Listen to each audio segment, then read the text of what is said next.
పేద ప్రజలు ఎదుర్కొంటున్న సమస్యలపై నిరంతర పోరాటాలు చేసేందుకు పార్టీ శ్రేణులు సిద్ధం కావాలని సిపిఐ రాష్ట్ర కార్యదర్శి వర్గ సభ్యులు పి రామచంద్రయ్య పిలుపునిచ్చారు. ఎన్నికల ముందు కూటమి నాయకులు ప్రజలకు ఇచ్చిన సూపర్ 6 పథకాలను అమలు చేయడంలో పూర్తిగా విఫలమయ్యారని విమర్శించారు.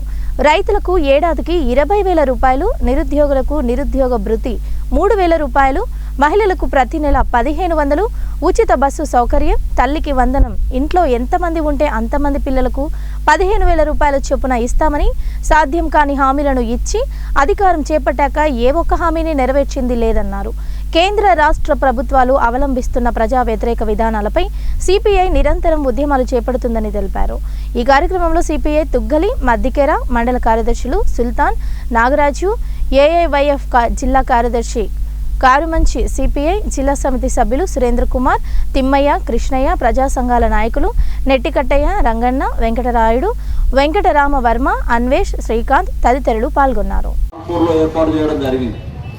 మరి ఈ 2025 డిసెంబర్ 26 నాటికి శత వసంతాలు పూర్తి చేసుకోబోతుంది.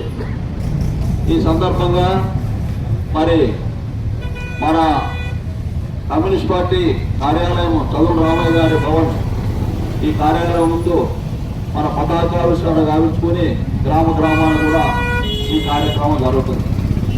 ముఖ్యంగా శత వసంతాల ప్రారంభోత్సవం ఈరోజు మన దేశంలో దేశవ్యాప్తంగా జరుగుతుంది. ప్రారంభ సభ ఎక్కడైతే పార్టీ ఆవిర్భవించిందో కాన్పూర్లో అక్కడ ప్రారంభ సభ జరుగుతుంది. అదేవిధంగా 2025 డిసెంబర్ 26వ తేదీన ముగింపు సభగా మరి తెలంగాణ రాష్ట్రం ఖమ్మంలో దేశవ్యాప్తంగా కమ్యూనిస్ట్ పార్టీ సభ్యులు, సానుభూతి పరులు, శ్రేయోభిలాషులు అందరూ కూడా లక్షలాది మందితో ఆ ముగింపు సభ కార్యక్రమం జరుగుతుంది. మరి శత వసంతాలు ఒక సంవత్సరం అంతా కూడా ఈ కార్యక్రమాలు జరుగుతాయి. ముఖ్యంగా ఈరోజు మన భారతదేశంలో కేవలం ఈ చరిత్ర భారత కమ్యూనిస్ట్ పార్టీకే ఘనమైన చరిత్ర ఉంది.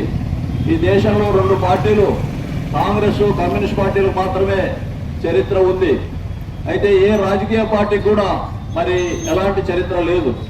ముఖ్యంగా బ్రిటిష్ వాళ్ళు ఈ దేశాన్ని వదిలిపెట్టి పోవాలని చెప్పి, ఈ దేశానికి స్వాతంత్రం కావాలని చెప్పి కాంగ్రెస్ పార్టీ కోరినా, ఈ దేశానికి సంపూర్ణ స్వతంత్రం కావాలని చెప్పి తీర్మానం చేసి దానికోసం పోరాటం చేసింది మన భారత కమ్యూనిస్ట్ పార్టీ. మరి స్వాతంత్రం వచ్చిన తర్వాత ఈ దేశంలో రాజాభరణాలు రద్దు కోసం, అదేవిధంగా భూస్వాములు ఈ చేతుల్లో ఉన్న భూమిని దున్నేవానికి భూమి కావాలని చెప్పి భూ సంస్కరణ చట్టం కోసం, బ్యాంకుల జాతీయకరణ కోసం, వెట్టి చాకరీ విముక్తి కోసం అనేక కార్యక్రమాలు, అనేక ఉద్యమాలు జరిపిన చరిత్ర భారత కమ్యూనిస్ట్ పార్టీకి ఉంది.